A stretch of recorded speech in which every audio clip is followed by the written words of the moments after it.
Ascoltate le parole vere delle streghe, il segreto che di notte noi teniamo nascosto, quando il tempo è il sentiero del nostro destino e la luce ci conduce verso il sacro bosco. Misteriosa sorge l'acqua e mistero è fuoco, buio e luce in successione, anime infinite rivelate nel mistero della creazione, dell'andare e del venire di rumore quiete.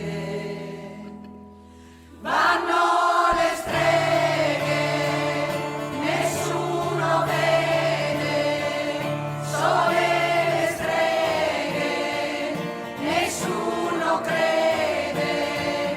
Hanno le streghe, nessuna fede, sanno le streghe, qualcuno cede. Delle streghe ritrovate i passi alla fonte, nella notte il selvaggio alito del vento, quando il sole sale in alto e sull'orizzonte si è cornuto mai domato delle ombre signore.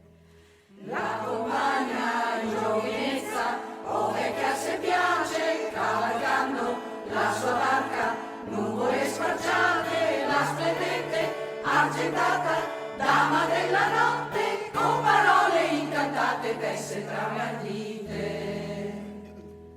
Vanno le streghe, chi mai le vede, sole le streghe, chi mai ci crede. Hanno le streghe, la loro fede, sanno le streghe, la carne cede. E brindate con il vino degli antichi dei ed alzate, date amore, sacro e benedetto dell'amore che vi inebbia, sia compiuto l'atto per legare o liberare il corpo dannato.